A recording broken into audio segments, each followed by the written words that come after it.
So we are live on YouTube, and I'm just going to record this meeting.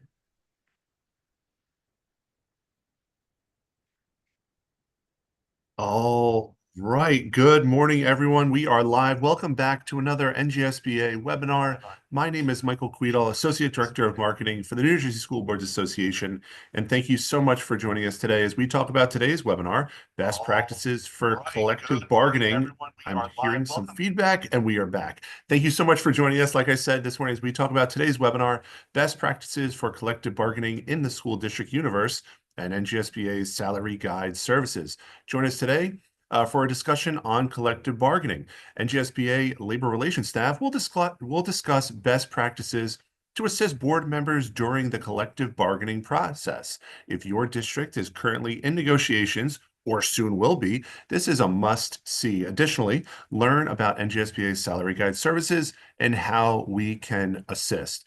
This webinar does offer one Board Member Academy credit, one BMA credit. Just give us a couple business days for that to be reflected on your transcript due to it being a manual process on our end. Couple things regarding the Zoom features really quickly. Towards the right side of your buttons, you will see the CC button. That is your closed captioning functionality. If you click that, as always, it'll allow you to view the closed captioning of this session. You'll also be able to view and save the entire transcript of the session if you need it. The Q&A function is turned on. The Q&A button is turned on. We do ask you to please use the Q&A button to ask any and all questions you may have. It just gives us the ability to organize them a little better. But the chat is definitely turned on. We definitely want to hear from you. If you have a comment or just want to say hi, tell us where you're from. We love to hear feedback. You can please drop it in the chat. Attendees of this webinar should be aware that the views expressed by non-NGSBA employees and outside speakers or panels are intended purely for informational purposes and do not necessarily represent the views, opinions, or mission of the New Jersey School Boards Association. NGSBA remains committed to providing nonpartisan and apolitical information, resources, and advocacy to advance public education and promote the achievement of all students through effective governance. Finally, today's session is being recorded and will be available through NGSBA's conference site, the SWGO site, how everyone is here live. So you'll see the presentation, the recorded link, and also the slide deck. And we are also simulcasting on YouTube. So everyone watching in the live stream or on recording on our YouTube channel, thank you so much for enjoying the content and joining us live here this morning. So without further ado, it is now my pleasure to introduce Kathleen Asher, Director of Legal and Labor Relations for the New Jersey School Boards Association. Good morning, Kathleen. Good morning, Michael. Thank you so much for having us. Okay, we have a lot to get to today, so we are going to get right to it. Thank you for being here today. As Michael said, my name is Kathleen Asher. I'm the Director of Legal and Labor Relations, and we're going to talk a little bit first today about negotiating, and I'm going to give you a little labor update on one case that came up that is really pertinent to negotiations and actually the getting ready for negotiations. So we'll go through that, and then you will have a great presentation from Kurt Rabovich, our Associate Director of Labor Relations, for with regard to our salary guide services. So moving right along, this is just our standard disclaimer. If you are a frequent watcher of our seminars and you've been through your mandated trainings, you always see this, just an understanding that I am an attorney, but I am not your board attorney, and you have great folks back at your districts to give you official legal advice. Nothing we talk about today should be taken as official legal advice. We're not creating any type of an attorney-client privilege, and you should not take any action based on information we talk about today. Always, always, always go to your board attorney. Now, the presentation today is going to be if you have had your Governance 1 or Governance 2 training with regard to labor relations, those are handled in both of those. This is going to be a little bit different. It's not going to be so much about the preparation for and the different rules and things that we go through in that. This is going to be more about some practical best practices when you're actually just starting to get ready for negotiations and things that you can do during negotiations. That doesn't really, it's not so much legal, but they are things that can help you through the process to be efficient. So both sides can be efficient, use time wisely, and communicate as effectively as possible. So that's kind of what we're going to talk about today. Effective communication, negotiations rules or where there aren't really rules, and there are a lot of areas where there's not specific rules. And then we will talk briefly about trade-offs in packaging and reaching a settlement, which you absolutely will. If you are in negotiations now or are going to be, or you've been in a previous cycle, it might sometimes when you're in the middle of it feel like you're never going to get to a settlement, but you absolutely will, and you will get to that point. So with that, first we start with how to get negotiations moving and issues resolved. And usually this is where we would discuss kind of getting the committees together and what the union committee and the management, the board committee. And it's always been, if you've, especially in Gov 1 and Gov 2, we always stress the fact that neither side can tell the other side who can or cannot be on their negotiations committee. And that still stands. But there is a case that came out at the very end of December that kind of got that conversation talking, because there is not really a statute that comes out and talks and says that. It's just always kind of been one of those historical understandings when negotiations start out with their ground rules. So I bring this to your attention because it is, like I said, it's brand new. It came out of our appellate division, which is the court level right before the Supreme Court. It was not what they call a published decision. And by that, it doesn't mean that it's not available or public information. It absolutely is. But in legal world, published decision means that it applies to folks more outside of the actual parties. So in this case, we have to read this case very narrowly, but it does give us some a little bit of guidance, not as much as we were hoping for, a little bit of guidance on whether one side or the other can make any challenges to who's going to be on those negotiations committees. So in this case came out of Watchung Hills Regional High School versus the Education Association, and it had a bit of a long procedural history, which I will just go through very quickly. But the issue here was that the union, prior to the current negotiations that they were entering into in 2022, and had in previous ground rules termed and wanted to implement what they called a board council. And their board council in this case, as they wanted it, was literally every person that was in the unit. And that was about, in this district, it was about 200 people. So the union literally said that they wanted to reserve the right to have all 200 of their constituents come to any given negotiations committee. So initially, you probably can all, whether you've been in negotiations or not, you can kind of think of why the board might have had an issue with that initially. It could seem really unwieldy. Where are we going to put 200 people? How are 200 people going to, talk and negotiate? And how is there going to be any efficiency or it just sounds like chaos. So the board and the union sat down a couple of times in November and December of 2021 and tried to work out exactly what this meant, because the board was concerned. The board objected, stating that this was something that the union was doing in bad faith, that it would create chaos. Where were they going to put 200 people? What kind of facility would they have?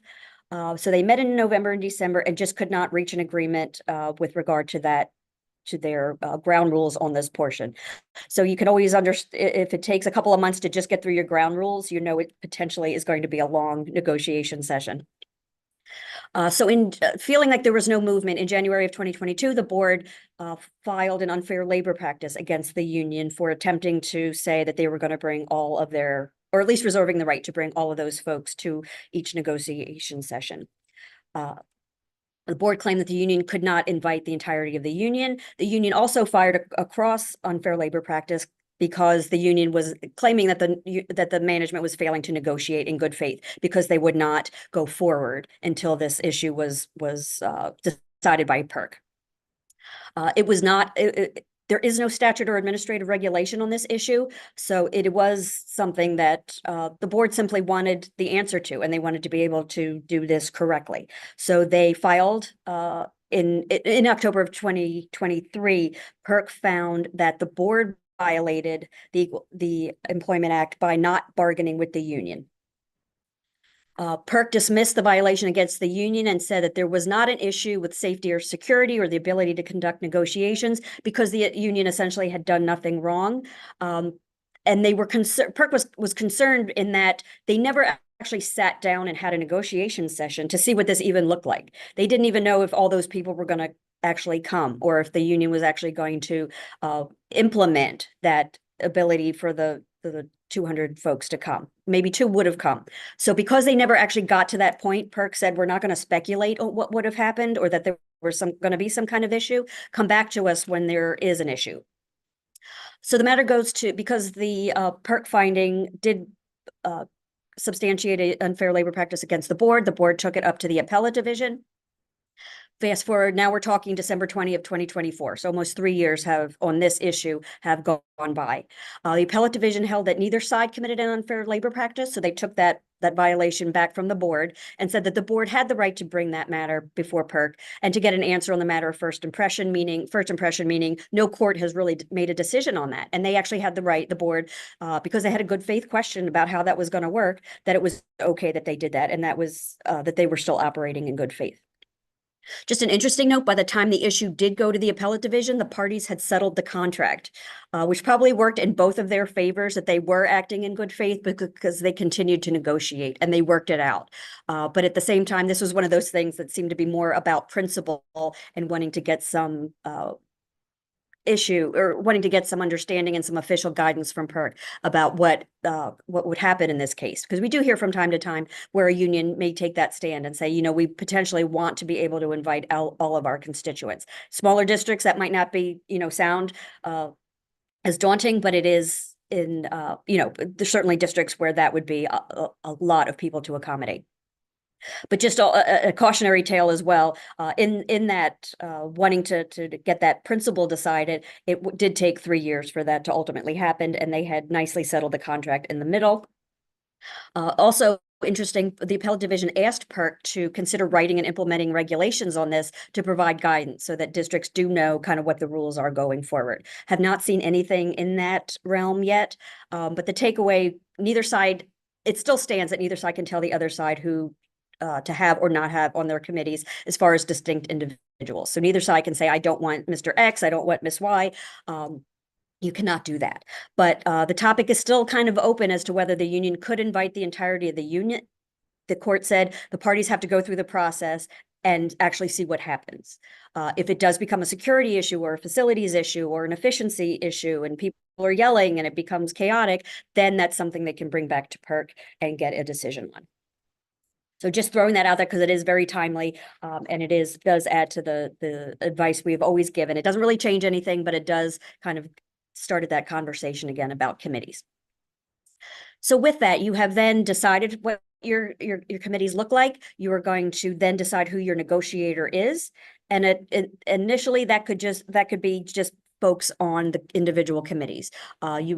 Full board can decide whether or not to hire a professional negotiator or to just have a chair of that committee who may be the main negotiator during the process. So what are you looking for in a negotiator, no matter who it is, or, no matter what their standing is? You want someone that is confident, open-minded, honest, patient, and willing to compromise. And that doesn't mean they have to be compromising out in the open to the other side. You obviously don't want someone that's going to be, telling all the background information. That's not what this person would do, but you need someone that's a really good listener, to be open-minded, to at least be thinking how the union is thinking, and to bring that back, and just not someone that's automatically saying no, no, no, no, no, and really chilling the process. So those are just historically some good characteristics in your primary negotiator. That person's going to influence the outcome of negotiations and to assure that the agreement benefits the district. You as board members, if you are on your committee, and then ultimately, if you're on ultimately the full board is going to have to ratify that contract. You want to assure that you are getting the best case for your side, the best agreement for the district. That doesn't mean you can't negotiate, and that doesn't mean you're not going to meet in the middle of things. Obviously, you probably, in all likelihood, there's probably no one sitting here that doesn't want to make sure that their staff get the best treatment, and that you get the best staff, and that you can recruit them and keep them and have them in your district. So that's usually not the issue, but it's usually what both sides can afford.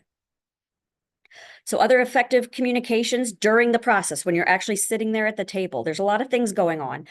Even when there's just small committees, it can be a little bit chaotic. So you want to watch verbal and nonverbal communications. You want to watch how the people are interacting, even when they're in the room. And even if you have folks in there that are not the primary negotiators, which you obviously will, but you want to see what the other folks are doing in the room. Do you want to especially with social media, with phones, with tablets, make sure everyone in your committee is paying attention and looks like they are paying attention, and that everyone in that room feels that everyone is giving 100% of their attention. It can be very easy to, even if you're on your phone looking up salary guide information or looking up legal cases or something about it, there's also just that optic of someone not paying attention.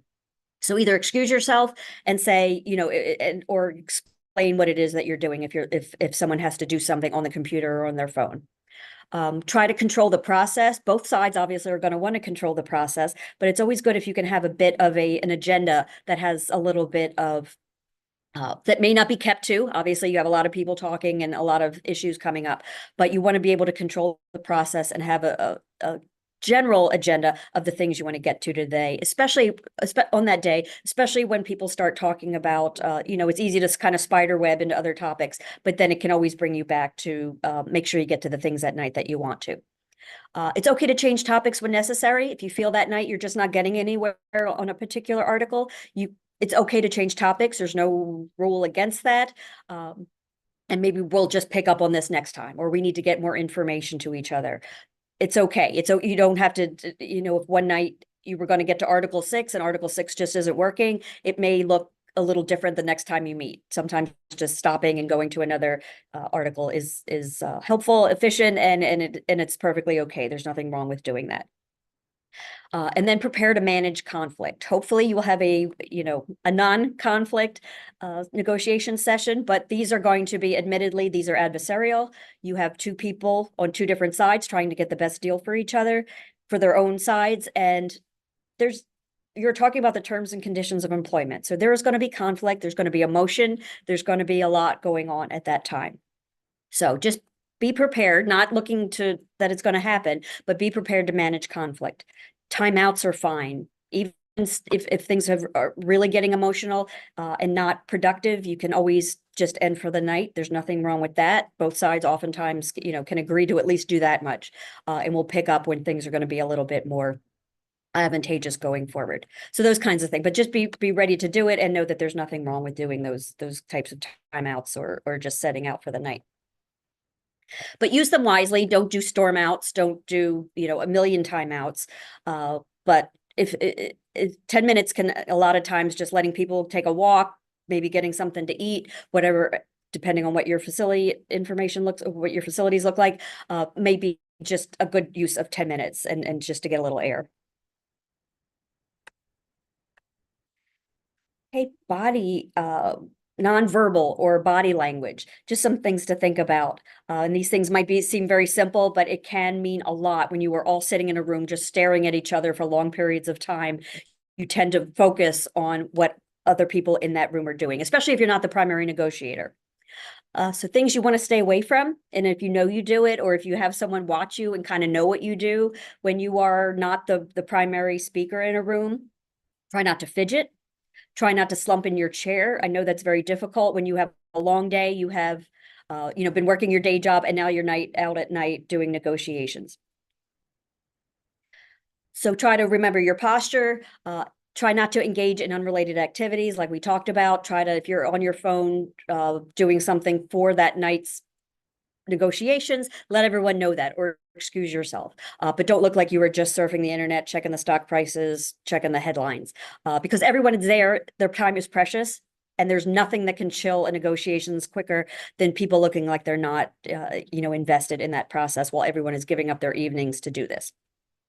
Some things to do is try to make eye contact with everyone in that room.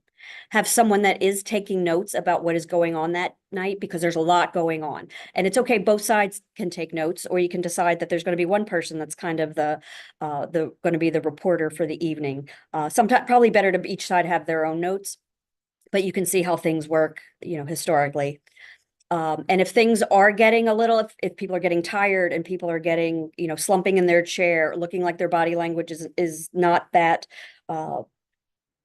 is showing that they're not really, paying attention, or they're getting tired. A good tool is to sit up straight at the edge of your seat, and that'll make it so that you literally cannot slump in your chair, and you will have both of your feet planted firmly on the ground, and that will keep you from looking as if you're not paying attention, even though you may be paying attention. Again, might sound like your parents telling you how to act out in public, but it can really make a difference as far as continuing the conversation and making sure everyone thinks that everyone is invested. All right, some other things. Focus on the issues while you were going through. Try not to make it about personalities, but focus on the issues. And again, that's easier said than done, but you do want to make sure that this does not become about certain people, getting what they want or looking like anyone has an agenda. You want to focus on the issues, and ultimately the issues are supposed to be the children getting their education. Try not to rise to the bait if the other side is attempting to kind of get the room emotional. Not saying that necessarily, not trying to disparage either side, but try not to rise to the bait if things start to get emotional. Practice individual control, especially if it feels maybe one person is taking a little more heat than anyone else.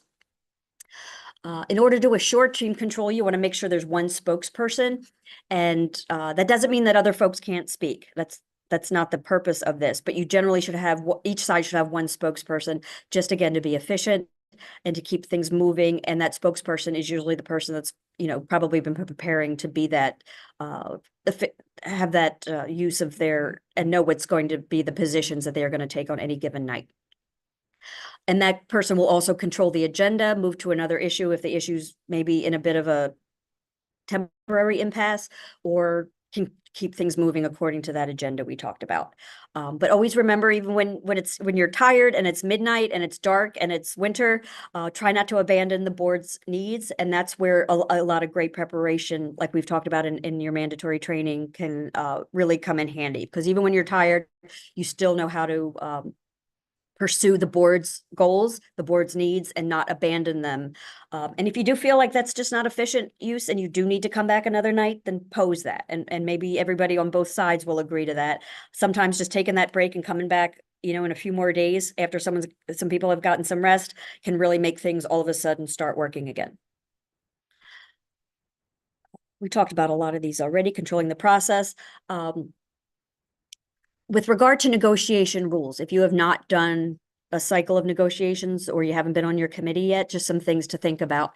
When you are proposing, when you start the negotiations process, after your ground rules are all settled, what you're literally going to do is exchange proposals, which are changes to the current contract. You don't start over with a new contract. You start with a contract that you have that is about to expire. Usually it's about to expire, but it may be expired.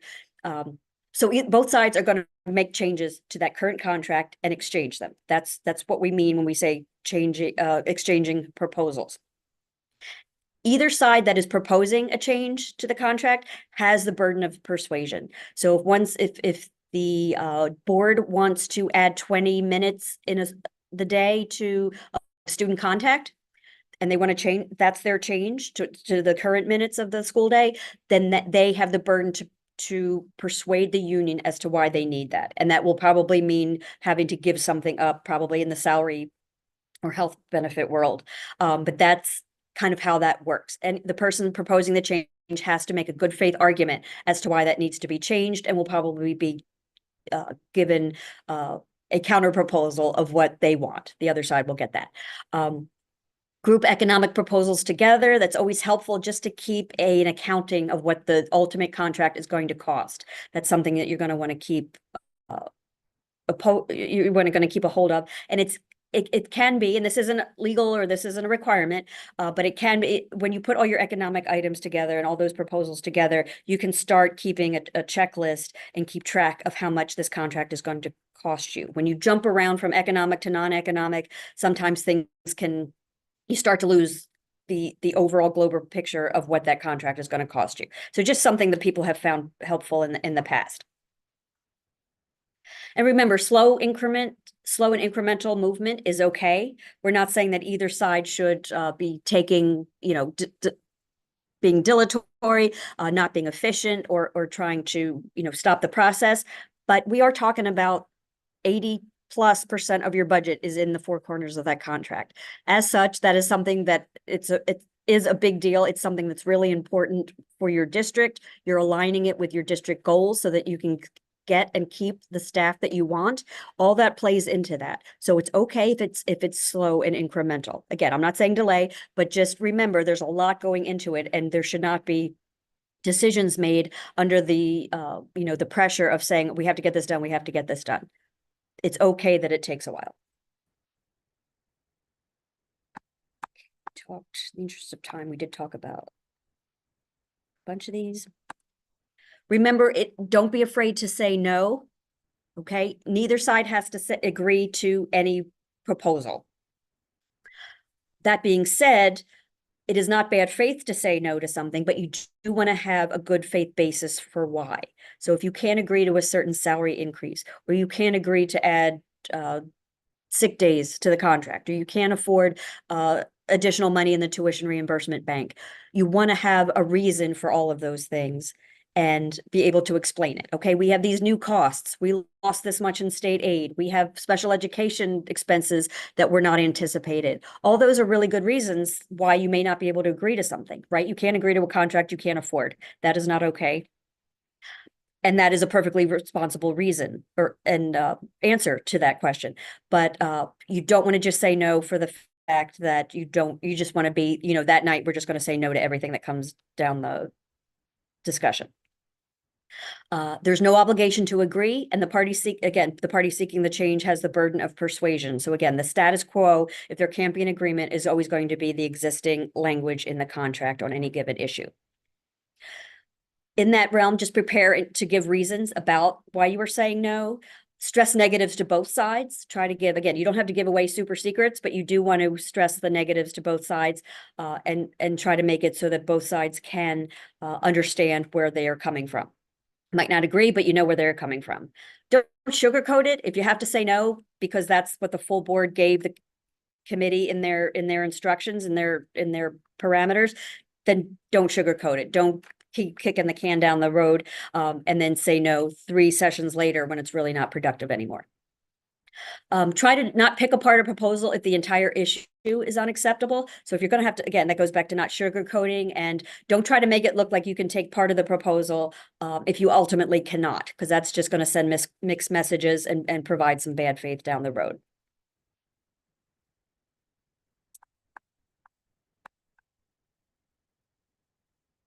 When you are presenting those board proposals, just some things to think about what the union is doing.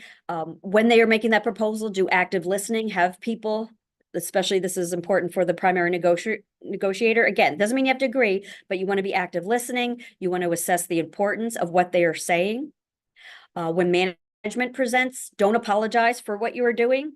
You can explain, but don't apologize for what you may have said no to. Be positive, demonstrate your commitment, explain the district's needs, don't misrepresent the facts, and make sure they understand your proposal, right? Sometimes it may not be something where both parties disagree. They just don't understand the wording. And if you just work it out and spend 10 minutes trying to work on the language, you find out it really wasn't that big a deal. That is not uncommon that happens.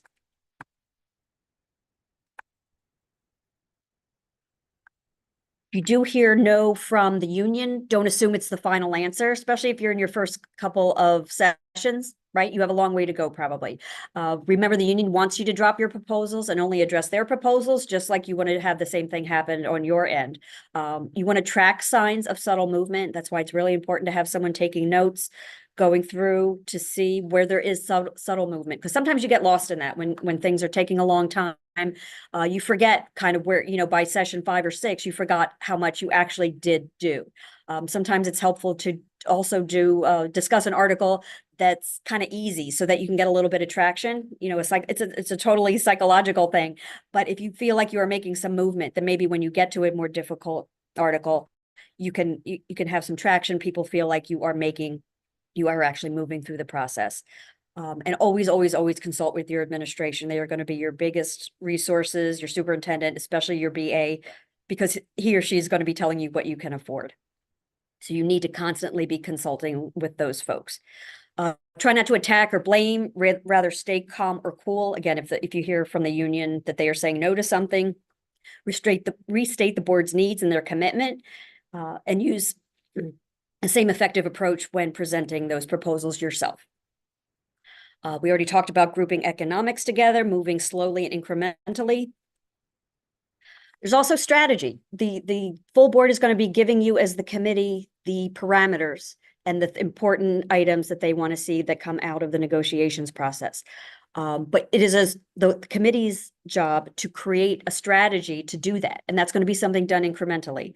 So you don't want to, obviously, in the first 2 sentences, give away all of your bottom lines. That's not the way to do that. You don't want to cut to the chase. You don't want to give out too much too early. You want to get as much of the information out of the union, what they're looking for, so that you don't give away too much early in the process. It is kind of understood that early concessions are devalued. So things you say yes to at the beginning are going to be kind of, okay, we moved on, and you're not going to get a lot of credit for those early concessions. By the time you're in meeting 5, people are going to really remember that you did give up something substantial in that area. Again, too much too early can weaken the bargaining leverage. It can result in larger concessions because you're going to have to keep up with that. And there may be something that comes up that you really need at the end that you no longer have any ability to give any givebacks about. It can also increase the likelihood that parameters are exceeded. And then 2 things we're going to talk very quickly about the process for what they call bridging the gap. So if you get to a point where there's a few items at the end of negotiations, you're still at face-to-face negotiations, and there's some things that you both still need, right? There are things you don't want to agree to, but there's still things that both sides need. There's something called a trade-off and packaging. Those are 2 concepts they use in negotiations when you kind of get to where there's a few issues still on the table, but you're close. You've really gotten a lot done. A trade-off is a trade linking one or more of the board's proposals to one or more of the union's proposals. And then packaging is kind of more complex. It's usually done at the very, very end if you're really very close, but everybody needs to be on the same page. That's a trade-off linking a number of board and union issues. So it's kind of like a mini negotiations within your negotiations. For the trade-off, you want to remember linkage is key. Neither part stands alone. The earliest issues to resolve have to have some commonality. That's the best way for that to work. It can also be used to resolve issues that do not have a common element. So it depends on how you've been moving and what you have left to do. Again, this is not a legal requirement. There's no statute or regulations about this. This is just a kind of a best practice and a common thing that you see in negotiations. Exploring possible areas of agreement, resolving issues, and try to anticipate possible trade-offs as well in advance as you can. You need to be perceived as, they necessarily don't have to have equal value when you are trying to do a trade-off, but typical responses from the other side might be no. It might be a counter proposal, linking the same issues or not linking or linking different issues. So these are just some steps to develop the trade-off. And generally the idea is that we're really close to settlement and you want to have attractiveness on both sides. Then there's also the package or the packaging that provides bargaining leverage. And again, this is a bigger trade-off. So packaging is a larger part of what we've just defined as the trade-off. Again, a mini negotiations within negotiations. Provides bargaining leverage, easier to track costs. Again, it might be a couple of economic items that you are at the end and need to put together. And again, it keeps your costs together. Narrow differences, identify priorities, and establish a framework for settlement, right? So this is, okay, if we don't agree to this package, everything is then off the table. There has to be linkage and there has to be an agreement that we're not going to keep doing this back and forth. Once we agree to this package, we agree to it. It's indivisible, as they say. Again, you want to do this at the end. You generally would not do the trade-off of the package at the beginning. You would do it toward the end when everybody needs to be wrapping things up. It can include economic or not economic items. It can include items that are important to both sides, and it must include board priorities. Remember, the board should always be getting something out of this, just as the union will want to. It can include movement on specific issues. It can never, but you never want to include anything in there that you can't ultimately accept, hoping that you kind of get it kicked out later. Okay, so you have reached settlement. It's happy day and you have done it. So as we said, no district has ever gone into perpetuity without a contract. And we are here, and I'm going to turn it over to Kurt in just a minute, but I just want to bring to your attention that we do have a book entitled Collective Negotiations, which has a lot of this information in it. It's a really great tool and book, easy read, and a book that just kind of tells you how it is. It's not a legal treatise, but it is just a great book that takes you through the process and gives you things that just no one else will tell you about what to do, who sits at what side of the table, how do you propose, like literally how do you exchange proposals, those types of things. A lot of great information in that. This is our contact information. If there are questions, we'll take them after Kurt talks. This is our labor relations section. Myself, Kurt Rabovich, and Annette Goddard is our business data manager. And then this is on the legal side, these are our contacts, but we can also field questions on our attorney at the day line. The information is down there at the bottom. So with that, I'm going to turn it over to Kurt, and I will stop sharing.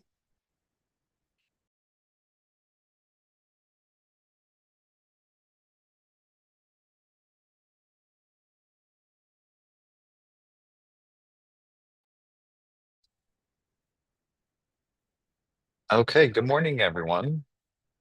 And thank you for joining us, like Kathleen said. And I see a lot of familiar faces on the call. So, to those who are there, you know who you are. Thank you for joining us. I'm going to talk about one of our services that we offer. It's a fee-based services, which is salary guide construction. And I feel that a lot of our districts actually don't use it as much. Um, and I don't know why, because it's a great service that we offer here at New Jersey School Boards Association. So I'm just going to go through the who, what, where, when, why of salary guide construction. So who can reach out to us about salary guide construction, and who does reach out to us about salary guide construction is a district negotiations committee, a board president, sometimes superintendent, business administrator, or any stakeholder involved in the negotiation process. Believe it or not, I do hear sometimes from the state NJEA regarding salary guides when they are having trouble with a local board of education in terms of the negotiation process surrounding salary guides. And then I will reach out to the district and say, hey, I heard from the person you're negotiating with that you may be having some trouble with salary guides. Would you like us to come in and help you with it? So, what is salary guide construction? New Jersey School Boards Association assists you in creating a salary guide based on specific parameters to meet expectations or goals set by the board or the negotiations committee to achieve a certain outcome or objective during for the negotiations process. When can you utilize these services?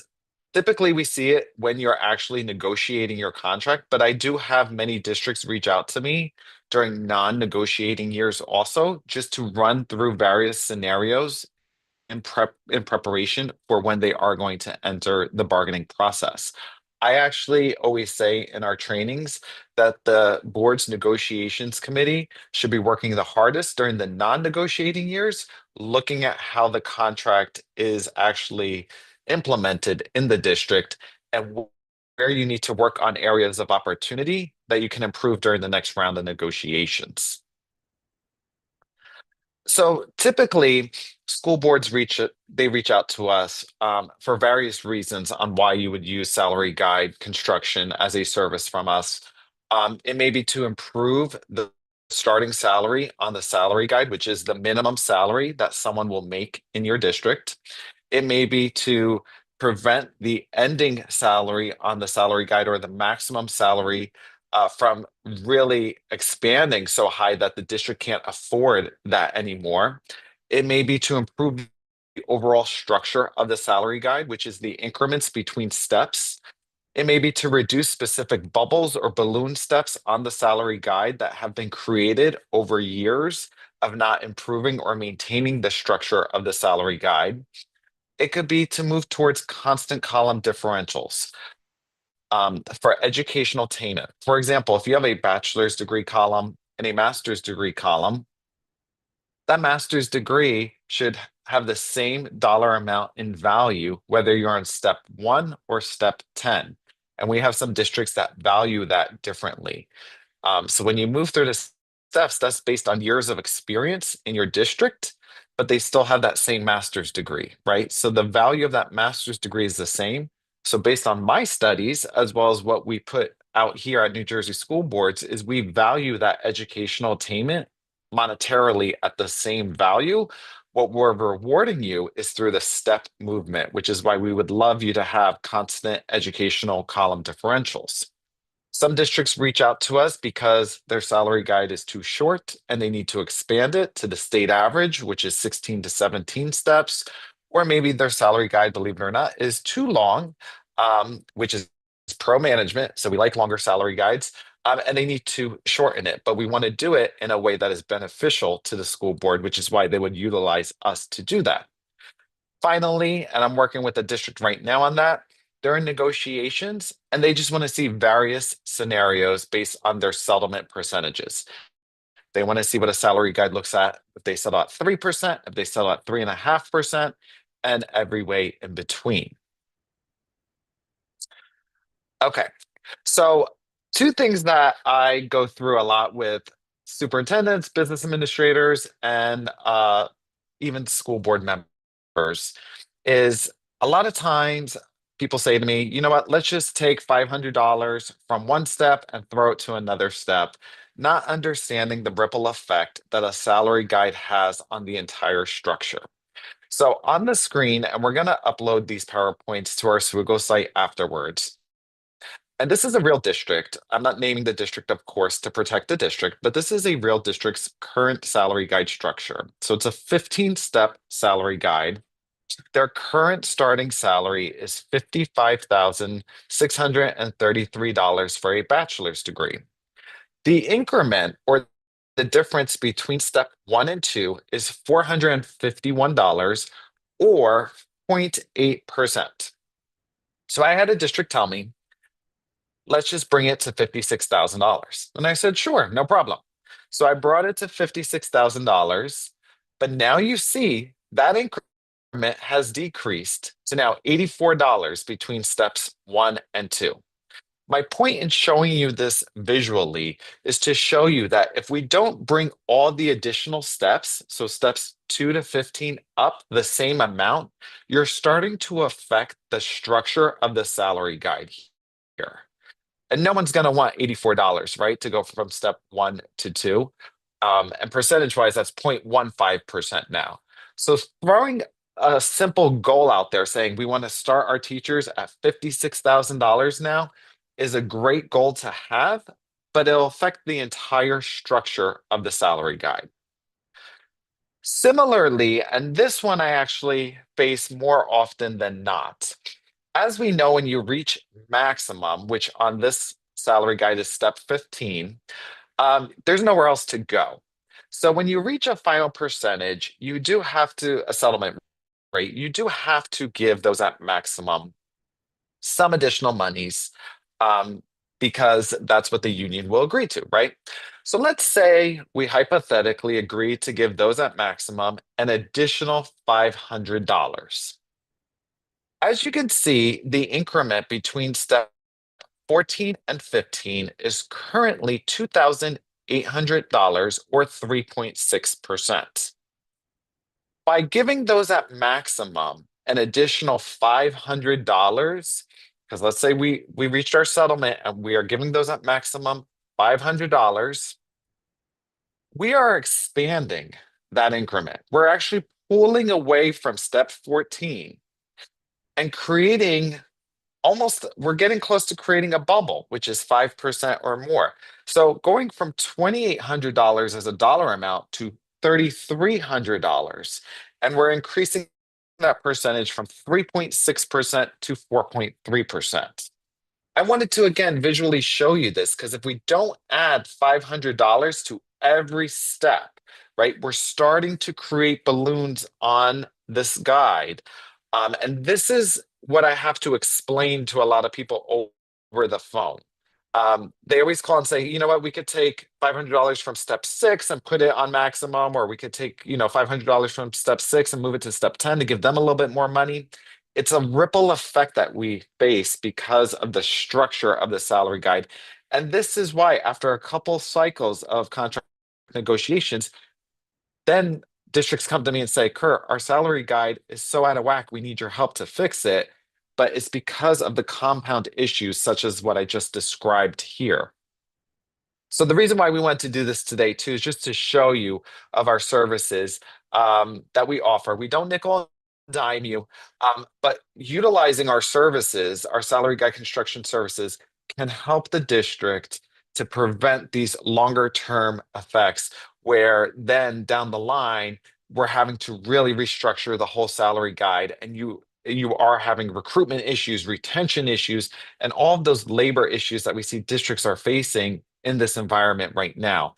If you utilize our services and utilize the dues-based and non-dues-based services that the Labor Relations Department offers here at New Jersey School Boards Association, we could prevent these longer-term issues that districts are facing currently. The other thing I just wanted to mention too, that we're working on here at New Jersey School Boards, is there's no other organization, right, outside of us, except the NJEA or the AFT, depending on which bargaining group you have, that looks at salary guides and salaries and data for you on a daily basis. Your board attorney's not doing that. There's no one in the Department of Labor doing that, but we do that on a daily basis. So I'm just stressing to you that we really want you to utilize our services in the Labor Relations Department so that we can help you, because 80% of your budget is salaries and benefits. And I would argue with my colleagues that this is the most important job of a school board member, is to set your district up for success with your compensation structure. Like Kathleen said, this is our Labor Relations Department. Kathleen is our director. I am our associate director. We have Annette Goddard, who is our business data manager, and Lauren Liu is our administrative assistant. So I'm going to stop sharing my screen now so that Kathleen and I can answer any questions you may have. I do see Michael put our services in the chat, so I thank you for that. And if you feel uncomfortable asking any questions just because it may be a little personal to your district, which is fine, you can definitely reach out to us for a one-on-one conversation. We're always available for that. And you can always call our Attorney of the Day helpline also. Hey, Michael. Thanks, Kurt. Thank you, Kathleen, for a great presentation. Yeah, we're going to leave it open for another minute or two just to make sure if anyone has any questions or they're currently typing, we can get those questions in. We do have a little bit of time here that we can address any and all questions you may have. I mean, you can ask anything really, and we will. If we can't answer it, we'll get someone who can. But I want to thank Kurt for a great presentation and Kathleen for a fabulous presentation. We really appreciate you both. We're always very, very thankful for you guys to present and partake in these webinars. Thanks everyone in the chat, and thanks everyone who are attending live here today. We're so thankful for you joining and taking an hour out of your day to join us on this webinar. We're really proud of this type of content. So definitely visit njsba.org under the trainings tab. That's where you'll find the webinars button. That's where you'll see all of our previous webinars and all of our previous webinar links, and a lot of great webinars upcoming as well. Thank you so much, everyone in the chat. Felicia, thank you. We appreciate it. Marie, hey Marie, thank you so much. We appreciate that comment. John, Henry, hey John, always great information. Thank you, John. Mike, thank you as well. So you've just started in the negotiation, like being in a district in negotiation. So Kurt, that's actually a good question that kind of popped up in my mind. So where say you're a new board member or you're not really familiar with being in a official negotiation, what's like step one? Step one is to call us. Okay. Right. Yeah, I'm just waiting for Kathleen to lower her volume. We're in the same room, everyone, if you didn't know. So Kathleen and I are like piggybacking on our laptops here. No, step one's to call us if you don't know what to do with negotiations, because I know it could be very scary and a daunting task, right? I have that conversation actually with people all the time where, I'm a car mechanic. I've never even seen a salary guide before in my life. And that is the majority of the phone calls that I am getting actually right now in the moment. I had one yesterday on Monday for 40 minutes. I was on the phone just going through a contract with a board member, newly elected in January, did not understand why they were even getting sick days and any as they were getting. I'm like, it's by law, they have to get a certain number, right? I was going through everything. So we get newly elected school board members who don't even understand how a salary guide works, right? How a contract works, how negotiations works, till Michael's point. Luckily in the state, I do feel like you have a lot of veteran school board members who are on your school board who can help you out. I don't think I haven't seen, at least in the close to 13 years I've been here, where the negotiations committee is totally a brand new slate of people. There's at least one or two veteran school board members on the committee who have been through at least one round of negotiations. And if not, you have to utilize the services that New Jersey School Boards offers, right? We have webinars, we have trainings, we have in-person trainings, we have books like Kathleen just showed you on the screen. And then we have our attorney of the day helpline. You have our labor department that you could reach out to us. Every district is unique, right? We have 600 school districts and charter schools in the state. So I don't want to give you any specific example because each district's unique, but it normally starts with a letter between the board president and the teachers union representative that, hey, we need to start negotiations. Our contract ends on June 30th of this year. We want a contract settled before the teachers go out in the summer for summer break. That would be the perfect world. Does that always happen? No. We have some districts that will, negotiate with an expired contract for a year, and then we'll settle and work those kinks out. But that's really where it starts. Mike And says Mike that's says why that's he why he signed signed up up for for this. this. So that's So that's great. great. And I would just add that we can do, if you really do have a brand new board, we're happy to come in and do in-district negotiations. We usually try to do those virtual if possible. But we can definitely work something out. We can tailor it to, for brand new board members, we can do it as a refresher. But we are happy to do that as well. I have talked to a couple boards in the last couple weeks, actually, to Kurt's point, but we did have someone that, it was a 5-member board, 4 people that were conflicted. So there was one person who was brand new that was going to be in the committee. So that's a perfect example. It's an outlier, but it can happen, especially on those smaller boards. So just know you're not alone, and we wish you well. All the people that are saying they're either going into negotiations or they have a lot of contracts that are coming up, we wish you well. And again, you're not alone. We're here with you. Absolutely. I think that's the common theme, Kathleen. The New Jersey School Boards Association is here to help you, help your district. We're here to serve you and serve your district. So if you have any sort of questioning regarding the negotiation process, please reach out. Please don't hesitate to reach out to us. We are available. If you have any other questions regarding anything pertaining to your board, again, don't hesitate to reach out. Reach out to your field service representative. We have a Find Your FSR tool on the ngsba.org website. So you may know your FSR, you may not. So you can definitely use that tool, and that'll pop up their email and phone number and their contact information. I want to give one more shout out again, just to reiterate, to Kurt and Kathleen and the Labor Relations Department and Legal Department. They're always so great and so available, and their knowledge is second to none. I want to thank everyone here joining us live here today. Once again, because you have stayed for the duration of the presentation, you will receive 1 Board Member Academy credit that will be reflected on your transcript within a couple business days. Like I said, it is a manual process on our end. We are back with you this Thursday. We have another webinar, so definitely, again, visit our website and you'll see all the upcoming webinars. I hope everyone has a great rest of their Tuesday. And if we don't see you on Thursday, we hope you have a great week and weekend, and we will meet back very, very soon